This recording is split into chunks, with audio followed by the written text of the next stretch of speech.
বিসমিল্লাহির রহমানির রহিম। Shifat cooling system চ্যানেলে আপনাদেরকে স্বাগতম। আজকে হচ্ছে আমরা দুইটি হায়ার ইনভার্টার হচ্ছে আনইনস্টল করেছিলাম। কাস্টমার হচ্ছে এসিগুলো হচ্ছে সার্ভিসিংয়ের জন্য বলেছিলেন, তো আমরা এগুলো হচ্ছে পার্ট বাই পার্ট হচ্ছে সার্ভিসিং করব।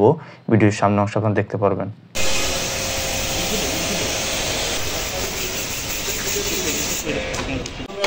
এদিকে আসলে একটু উল্টা ঠিক করে দিও না। ইঞ্জিনিয়ার সাহেবের কাছে চাবি আছে, চাবি আর দিন না, তাহলে তুলে দিবেন এলাকা করো।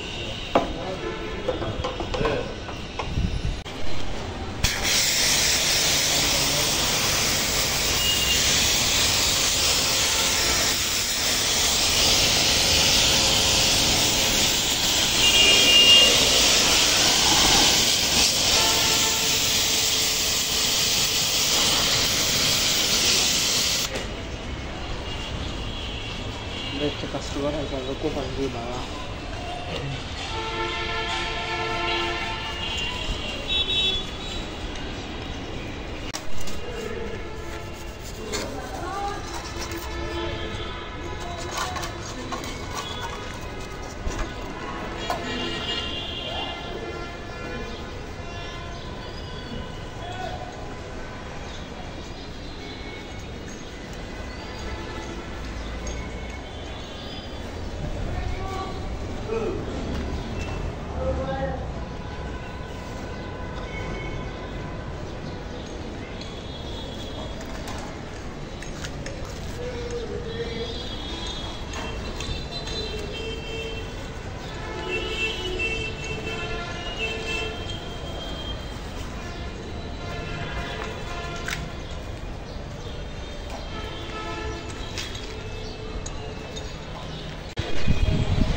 আজকে আমরা হচ্ছে দুইটি এসি হচ্ছে এখানে ক্লিন করব। তো এখানে হচ্ছে একটি হচ্ছে 1.5 টনের এসি আর একটা হচ্ছে 1 টনের একটি এসি।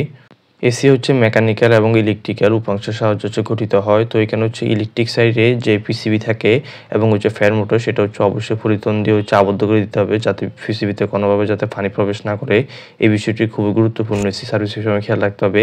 আর ফ্যান যে মোটর, সেটা হচ্ছে পলিথিন দিয়ে আবদ্ধ করে দিতে হবে, যাতে পানি যাতে প্রবেশ না করে। আর একটি বিষয় খেয়াল রাখতে হবে, সেটা হচ্ছে সার্ভিস বাল্বের এখানে যাতে অবশ্যই ক্যাপ অথবা যাতে পলিথিন দিয়ে যাতে আবদ্ধ করা থাকে, যাতে সেখানে যাতে পানি কোনোভাবে প্রবেশ যাতে না করে। এসিগুলো সার্ভিসিং করা হয়ে গেলে তারপর হচ্ছে এগুলো যে ইনডোর যে ইউনিট, সেটা হচ্ছে আমরা ইনস্টলেশন করে নিব। ভিডিওর সামনে অংশ আপনারা দেখতে পারবেন, দেখতে থাকুন ভিডিওটি।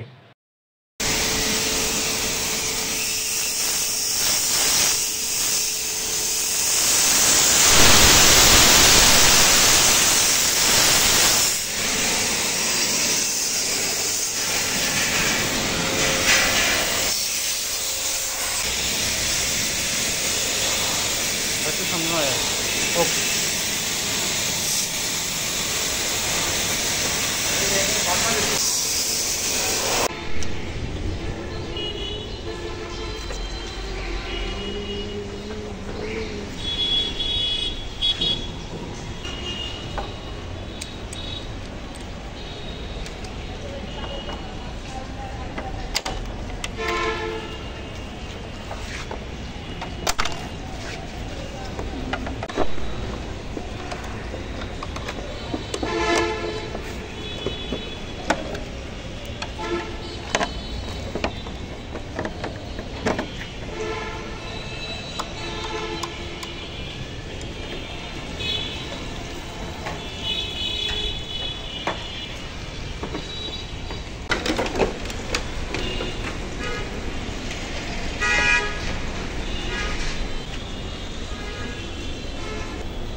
দুটি এসি সার্ভিসিং এর কাজ শেষ। এখন হচ্ছে আমরা এগুলো মেজারমেন্ট করে তারপর হচ্ছে এসিগুলো ইনস্টলেশন করে নিব। আজকে আমরা যে এসিগুলো ক্লিন করেছিলাম এগুলো ছিল হায়ার ব্র্যান্ডের ডিসি ইনভার্টার এসি। একটি এসি ছিল 1.5 টন আর একটি ছিল 1 টনের একটি এসি। বাসা বাড়ি পরিবর্তনের সময় এসি হচ্ছে খোলা হয়, তখন হচ্ছে এসি সার্ভিসিং করে নেওয়া হচ্ছে উত্তম। কাস্টমারকে হচ্ছে বুঝিয়ে বলা। এসি থেকে ভালো সার্ভিস পেতে নিয়মিত হচ্ছে এসি যে এয়ারফিল্টার সেটা হচ্ছে পরিষ্কার রাখতে হবে। আর 6 মাস অন্তর অন্তর হচ্ছে অভিজ্ঞ এক্সপার্টের মাধ্যমে হচ্ছে এসি অবশ্যই হচ্ছে সার্ভিস করে নিতে হবে। এখন হচ্ছে আমরা ইনডোর যে ইউনিট সেটার যে বেস প্লেট সর্বপ্রথম সেটা হচ্ছে সেট করে নেব। এখানে হচ্ছে আমরা রাউন্ড যে হোল সেটা হচ্ছে আমরা ব্যবহার করেছি, বেস প্লেট লাগানো হয়ে গিয়েছে। এখন হচ্ছে আমরা ইনডোর যে ইউনিট সেগুলো হচ্ছে আমরা সেট করে নিব। ইনডোর ইউনিট স্থাপনের ক্ষেত্রে খেয়াল রাখতে হবে যাতে উপরে যথেষ্ট পরিমাণ খালি জায়গা থাকে, যাতে পরবর্তীতে আবার সেট করা অবস্থায় যাতে খুব সহজে যাতে সার্ভিসিং করা যায়, এই বিষয়টি খুবই গুরুত্বপূর্ণ। আবার বাতাস যাতে খুব সহজে যাতে ইন হতে পারে। এই ছিল আমাদের আজকের ভিডিও। নতুন নতুন ভিডিও পাওয়ার জন্য আমাদের চ্যানেলটি সাবস্ক্রাইব করে রাখুন। আল্লাহ হাফেজ।